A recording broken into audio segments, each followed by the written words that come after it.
बिस्मिल्लाहिर्रहमानिर्रहीम। बच्चों कैसे हैं? ठीक हैं। अच्छा, आज कास्ट अकाउंटिंग 2 या मैनेजरियल अकाउंटिंग का जो है वो नेक्स्ट लेक्चर है, लेक्चर नंबर 19, जिसमें हम किसी भी ऑर्गेनाइजेशन के अंदर जो एम्प्लॉयज़ काम कर रहे होते हैं उनकी परफॉर्मेंस मेजर करेंगे, फिर उनको उस बेस पे रिवार्ड देंगे। इसके रिलेटेड जो है ना वो आज हमने देखना है कि क्या क्या मटेरियल हमने स्टडी करना है। तो चलते हैं आज के टॉपिक की तरफ।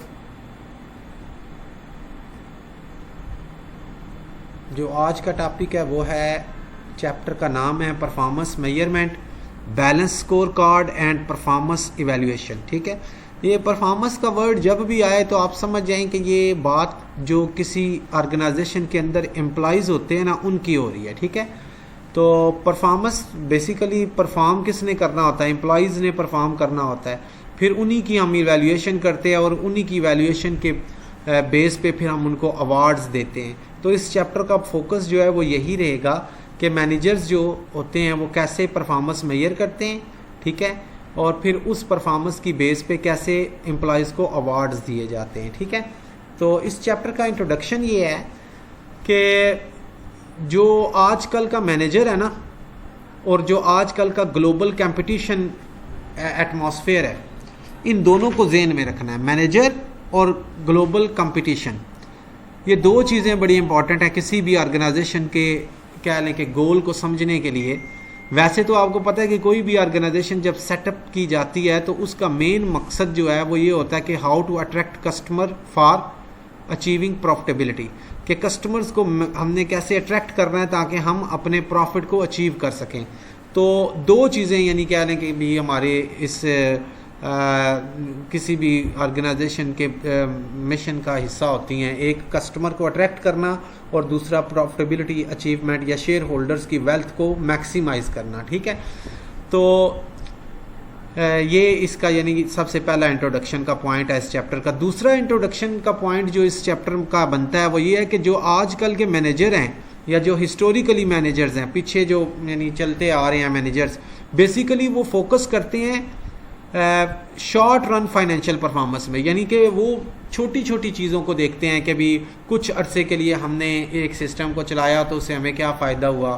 ठीक है, लॉन्ग टर्म वो कोई नहीं सोचते, शॉर्ट टर्म वो सोचते हैं कि वक्ती तौर पे फ़ायदा हो गया तो बस ठीक है। लॉन्ग टर्म में क्या नॉन फाइनेंशियल एक्टिविटीज़ करके हमें बेनिफिट होना है, वो उसकी तरफ जाते ही नहीं है। ठीक है, तो दूसरा पॉइंट फिर बना, historically manager focused almost exclusively on short run financial performance measures and ignored the long run critical non financial activities. देखें कि आजकल के जो पिछले मैनेजर्स हैं वो क्या करते हैं कि शॉर्ट रन फाइनेंशियल परफॉर्मेंस को तो मेजर कर लेते हैं लेकिन long run non financial activities को इग्नोर कर जाते हैं। ठीक है ना, ये दूसरा पॉइंट।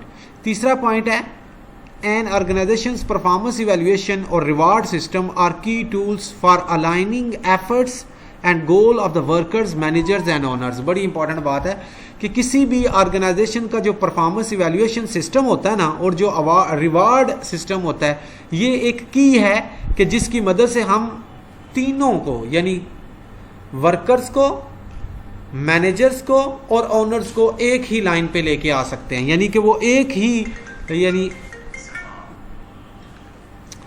एक ही जो है वो मकसद पे इकट्ठे हो सकते हैं अगर हम एक अच्छा सा रिवार्ड सिस्टम जो है वो इंट्रोड्यूस करवा दें किसी भी ऑर्गेनाइजेशन के अंदर। क्योंकि जब एम्प्लॉयज़ को रिवार्ड अच्छा मिलेगा वो काम अच्छा करेंगे, जब काम अच्छा करेंगे तो जो मैनेजर्स हैं वो उनकी भी गोल अचीवमेंट हो जाएगी, और जब मैनेजर्स की गोल अचीवमेंट हो जाएगी तो बेसिकली ओनर्स भी प्रॉफिट अर्न करेंगे, तो तीनों एक ही लाइन में आ जाएंगे। ठीक है, तो ये तीसरा पॉइंट। चौथा पॉइंट है, the primary functions of manager is to maximise share holders value और वेल्थ। ये मैंने शुरू में भी बता दिया था कि मैनेजर का जो प्राइमरी एम होता है ना वो शेयर होल्डर्स की वेल्थ को कैसे बढ़ाना है, उनको क्या मैक्सिमाइज कितना फ़ायदा देना है, ये उनका प्राइमरी फंक्शन है। ठीक है, अच्छा, उसके बाद ऑर्गेनाइजेशन मिशन स्टेटमेंट क्या होती है, बड़ी इंपॉर्टेंट चीज़ है। कोई भी ऑर्गेनाइजेशन जो हम बनाते हैं ना उसके पीछे उनका कोई ना कोई एम होता है, कोई ना कोई मिशन होता है, कोई ना कोई रीज़न होती है कि जिसकी वजह से हमने उस ऑर्गेनाइजेशन को सेटअप किया होता है।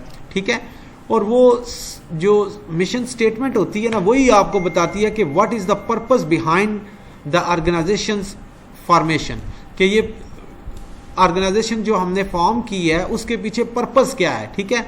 तो डेफिनेटली उसका पर्पस यही है कि हमने कैसे कस्टमर को टारगेट करना है, उनकी नीड्स को कैसे फुलफिल करना है through our products and services, ठीक है। तो सिंपल सी बात है कि हमने इसमें कुछ चीज़ें इंक्लूड करनी है अपनी मिशन स्टेटमेंट में। वैसे तो कई इसमें चीज़ें आ जाती है, लेकिन ऑर्गेनाइजेशन से ऑर्गेनाइजेशन जो है वो डिफ़र करती हैं, लेकिन जो मेन है ना वो ये 6 मैंने लिखी हुई हैं जो मिशन स्टेटमेंट का हिस्सा है। नंबर 1 रिस्क टेकिंग होना चाहिए, क्वालिटी पे हमने कोई कंप्रोमाइज़ नहीं करना, क्वालिटी अच्छी से अच्छी प्रोवाइड करेंगे कस्टमर्स को तो वो अट्रैक्ट होंगे। ग्रेट प्लेस टू वर्क होनी चाहिए, यानी एम्प्लॉइज़ के लिए वो ऐसी प्लेस हो जहाँ पे वो अपने आप को ईजी फील करें, ठीक है, like a home, secure feel करें, ठीक है। उसके बाद डिसिप्लिन होना चाहिए, रिजल्ट ओरिएंटेशन और कस्टमर ओरिएंटेशन। ये किसी भी ऑर्गेनाइजेशन की मिशन स्टेटमेंट के 6 पॉइंट्स हैं जो बहुत इंपॉर्टेंट है, ठीक हो गया। नेक्स्ट है जी organization roles of performance measures, कि एक ऑर्गेनाइजेशन का जो रोल है परफॉर्मेंस मेजर में करने में वो क्या होना चाहिए, ये देखते हैं जी।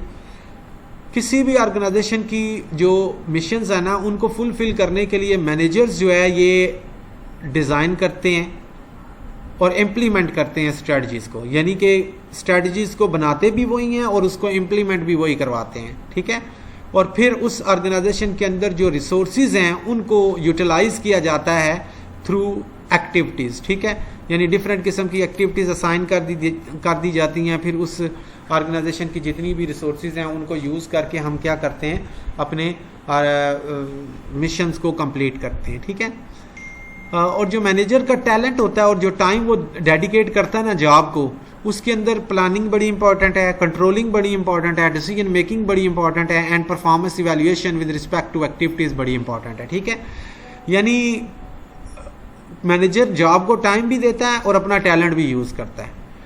जो मैनेजर ये 2 चीज़ें डेलीकेट नहीं करेगा तो समझ जाएं कि वो ऑर्गेनाइजेशन को अच्छे तरीके से रन नहीं कर रहा, आके बैठ जाए, टाइम वेस्ट करके चला जाए, कोई तवज्जो ना दे कि आज हमने जो हमारा मिशन है वो आज हमने उसको लेके चला या नहीं, आज हमारे टारगेट क्या हैं वो हमने अचीव किए हैं या नहीं, ठीक है। तो फिर ये क्या होगा कि एक अच्छे मैनेजर की निशानी नहीं होगी। अच्छा मैनेजर वही होगा जो अपने टैलेंट को और टाइम को डेडिकेटली यूज़ करता है, किसके लिए, प्लानिंग के लिए, कंट्रोलिंग के लिए, डिसीजन मेकिंग के लिए और परफॉर्मेंस इवैल्यूएशन के लिए, ठीक है।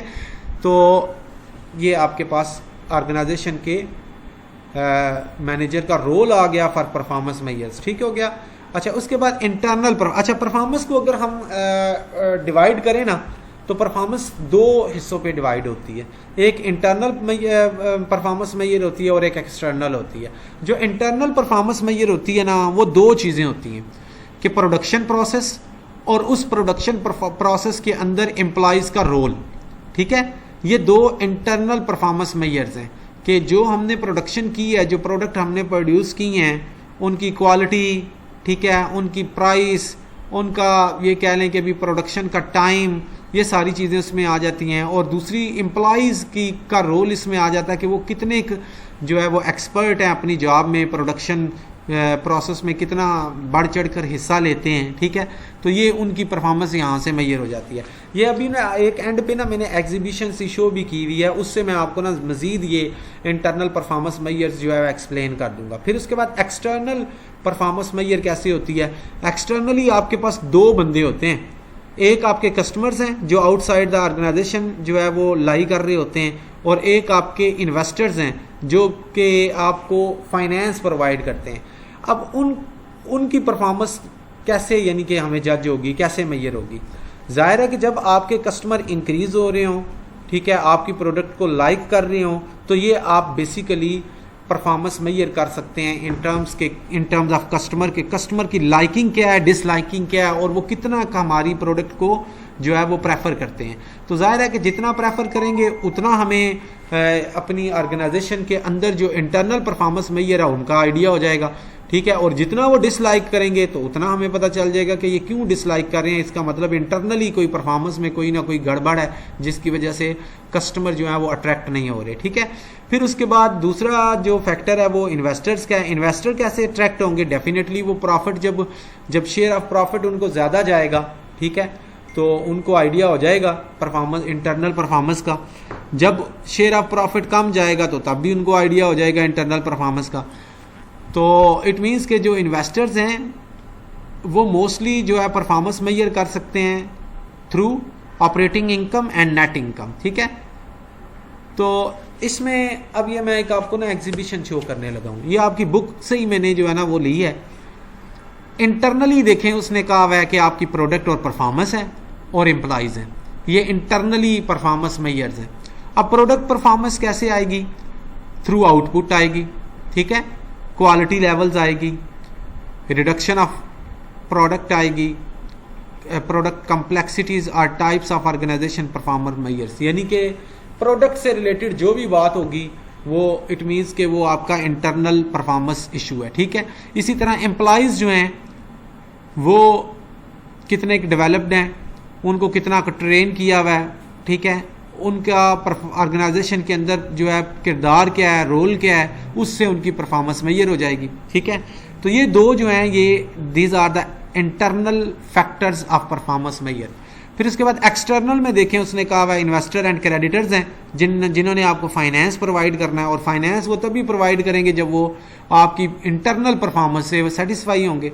अगर आपकी इंटरनल परफॉर्मेंस से वो सेटिस्फाई नहीं है तो वो आपको कभी भी फाइनेंस नहीं देंगे, और जब फाइनेंस ही नहीं देंगे तो आपको फाइनेंशियल क्राइसिस का सामना करना पड़ सकता है, और जिसकी वजह से आपकी जो है वो ऑर्गेनाइजेशन वो ये कह लें कि भी वो सफ़र करेगी, ठीक है।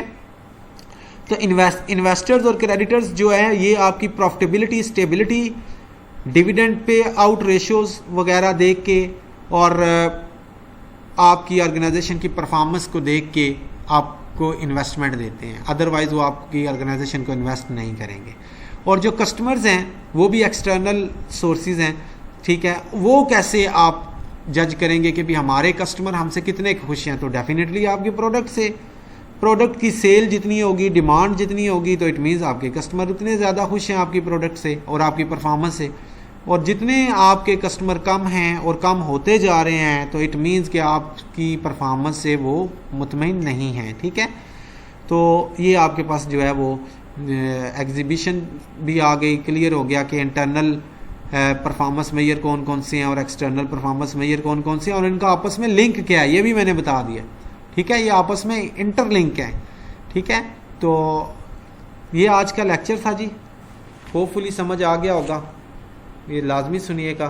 फी